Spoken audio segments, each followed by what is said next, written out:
உங்கள் சத்யாவில் இப்பொழுது ஆடி அதிரடி தள்ளுபடி.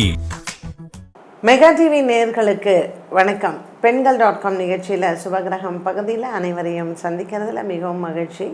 இன்றைக்கி நம்ம எதை பற்றி பேச போகிறோம் அப்படின்னா, நமக்கு இப்போ ஆகஸ்ட் மாதம் 18ஆம் தேதி செவ்வாய்க்கிழமை அன்னைக்கு ஆவணி மாத பிறப்பு வருது. இந்த ஆவணி மாத பிறப்பில் என்ன, அதாவது இந்த ஆவணி மாதம் என்ன மாதிரியான சிறப்புகள் கொண்டது அப்படிங்கிறதும், இந்த மாதத்தில் நம்ம ஒவ்வொரு பண்டிகைகள்லையும் என்ன முக்கியத்துவம் அப்படிங்கிறதையும் தான் தெரிஞ்சுக்க போகிறோம். ஆவணி மாதம் பார்த்திங்கன்னா 5வது மாதம், சித்திரை ஆரம்பிக்கிறது இல்லையா? ஸோ சித்திரை, வைகாசி, ஆனி, ஆடி, ஆவணி. இந்த 5வது மாதத்தில் என்ன ஆவணி மாதம் ரொம்ப சிறப்பு வாய்ந்தது அப்படின்னு கேட்டிங்கன்னா, சூரிய பகவான் தன்னுடைய சொந்த வீட்டில் இந்த மாதம் முழுவதும் இருக்கார். இந்த மாதம் முழுவதும் அவர் சூரியன் வீட்டில் இருக்கும் பொழுது, தெய்வ அவதாரமான மனிதனாக பிறந்த கிருஷ்ணருடைய பிறந்த நாள் ஆவணி மாதத்தில் தான் வருது.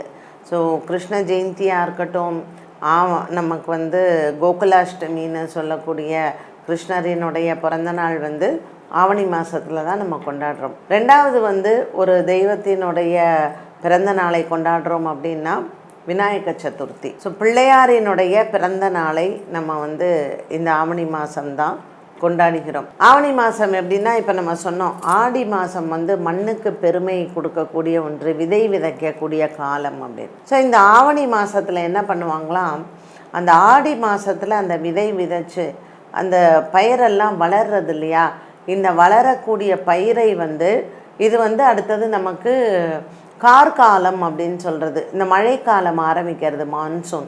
ஸோ இந்த பயிர்களை பாதுகாக்க வேண்டிய மாதம் இந்த ஆவணி மாதமாக. இப்போ ரொம்ப எல்லா இடத்துலையும் பார்த்திங்கன்னா வெள்ளமும் அதுவுமா இருக்குது. அதனால் எல்லாருக்குமே ஒரு பயப்படக்கூடிய ஒரு சூழ்நிலை. இந்த மழை வந்தாலே அது விவசாயிகள் ரொம்பவுமே பயப்படுவாங்க, ஐயோ பயிரை பாதுகாக்கணுமே அப்படின்ட்டுன்னு.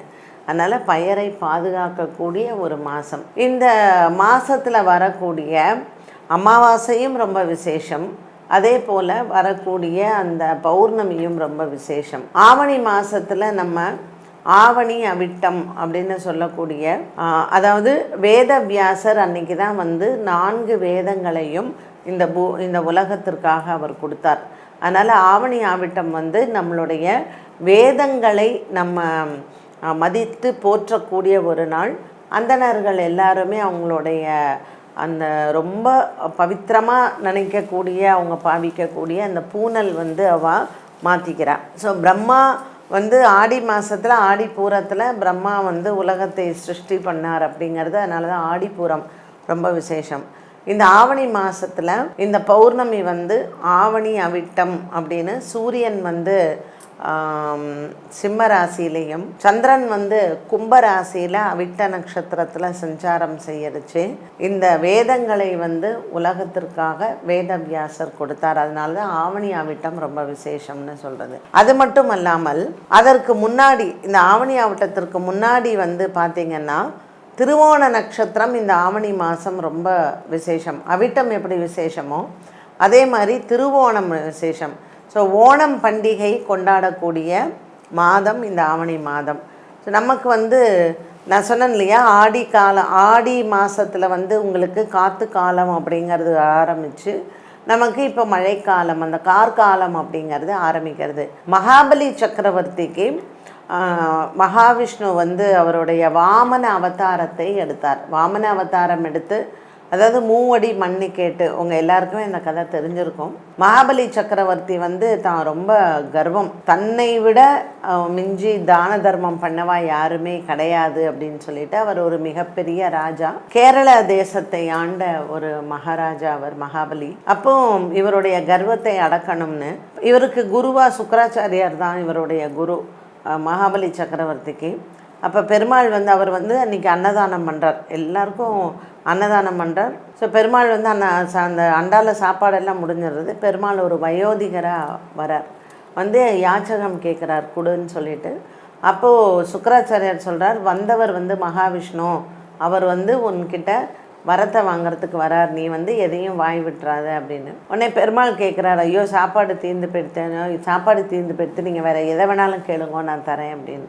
உடனே அவர் கேட்குறார், எனக்கு 3 அடி மண் வேணும்னு. சுக்கராச்சாரியார் சொல்கிறார், நீ வந்து வரத்தை கொடுத்துடாத, வந்திருக்கிறது மகாவிஷ்ணு, பட் மகாபலி சக்கரவர்த்தி 3 அடி தானே கொடுத்துடலாமேன்னு எடுத்துக்கோங்கிறார். 1 அடி பெருமாள் வைக்கிறார், பூமி முடிஞ்சிடுது. மற்ற அடி வானம் அளந்துடுறார், முடிஞ்சிடுறது. 3வது அடி என்ன பண்ணுறது தெரியல. மகாபலி தன்னுடைய கர்வத்தை, சுவாமி நான் வந்து ரொம்ப அகங்காரத்தோடு இருந்தேன், 3வது அடி என் தலைமையில் நீங்கள் வச்சுக்கோங்கன்னு ஒன்று. வாமனராக ஒரு சின்னவராக தானே அவர் அவதாரம், 3வது அடி வந்து தன்னுடைய சிரஸில் வந்து அவர் வைக்கிறார். ஏன்னா மகாபலி சக்கரவர்த்தி வந்து ரொம்பவா இது முதல்ல ஒரு இத்தினூண்டு பாலகனாக தானே வந்து கேட்குறார், இவருக்கு என்ன இத்தினூண்டு காலு தானே அப்படின்னு. பட் சுவாமி வந்து தன்னுடைய விஸ்வரூபத்தை காமிச்சு அவருடைய கர்வத்தை வந்து அடக்கிறார். ஒரு பாலகனாக வரார், அவர் வயோதிகனாக வரல, பாலகனாக வரார். அதுக்கப்புறம் அந்த மகாபலி சக்கரவர்த்தி தலையில் சிரஸில் காலை வச்ச உடனே அவர் பூமிக்குள்ளே போய்டுறார். பூமிக்குள்ளே போகிறச்சு அவர் வந்து கீழே நாகலோகத்துக்கு போகிறார். அப்போது அவர் வந்து கேட்குறார் சுவாமிகிட்ட, வருஷத்துக்கு ஒரு தடவை நான் இந்த நாளில் நான் வந்து என் மக்கள் எப்படி இருக்காங்கிறத நான் பார்க்கணும் அப்படின்னு. ஸோ மகாபலி சக்கரவர்த்தி இன்றைக்கும் அந்த திருவோணம் அன்னைக்கு அவர் நாட்டு மக்களை பார்க்க வர்றதுனால பூக்கோலம் எல்லாம் போட்டு மக்கள் வந்து அவரை வரவேற்கிறத இன்றைக்கும் நம்ம பார்க்கலாம். ஸோ மகாபலி சக்கரவர்த்திக்கு அந்த ஓணத் திருநாளை கொண்டாடுவதற்கும் இந்த ஆவணி மாதம் வந்து அந்த பௌர்ணமி திதி ரொம்ப விசேஷமாக இருக்குது. அதே மாதிரி தான் நமக்கு வந்து ஆவணி மாதத்தில் வந்து சிவபெருமானினுடைய ஆலயங்கள் எல்லாத்துலேயும் வந்து பார்த்திங்கன்னா ரொம்ப விசேஷமாக இருக்கும். ஸோ வைணவத்திலையும் சரி சைவத்திலையும் சரி ஒவ்வொரு மாதமும் ஒவ்வொரு சிறப்புகளை உடையதாகவே இருக்கும். இந்த ஆவணி மாதத்தில் வரக்கூடிய அமாவாசை வந்து கிரகண தோஷமாக இருக்குது. ஏன்னா சூரியன் கேத்துவோட சஞ்சாரம் பண்ணுறார். ஸோ சூரியன் சந்திரன் கேத்து சஞ்சாரம் பண்ணுறதுனால கிரகண தோஷமாக இந்த அமாவாசை செப்டம்பர் மாதம் 10ஆம் தேதி வருது. இந்த அமாவாசை வந்து பார்த்திங்கன்னா நமக்கு இந்த கிரகணம் வந்து நமக்கு இங்கே பெருசாக தெரியாது. அதனால் ஆவணி அமாவாசை கிரகண அன்றைக்கி பிறக்கிற குழந்தைங்களுக்கு நீங்கள் கண்டிப்பாக சாந்தி பரிகாரம் பண்ணி ஆகணும். ஆவணி மாதம் வரக்கூடிய இந்த அமாவாசையும் ஆவணி மாதம் வரக்கூடிய இந்த பௌர்ணமியுமே ரொம்ப விசேஷம்தான். பொதுவாக இந்த ஆவணி ஆவிட்டம் வரக்கூடிய டைமில் தான் வந்து வடநாட்டில் ரக்ஷாபந்தன் அப்படிங்கிறது ரொம்ப விசேஷமாக கொண்டாடுவாங்க.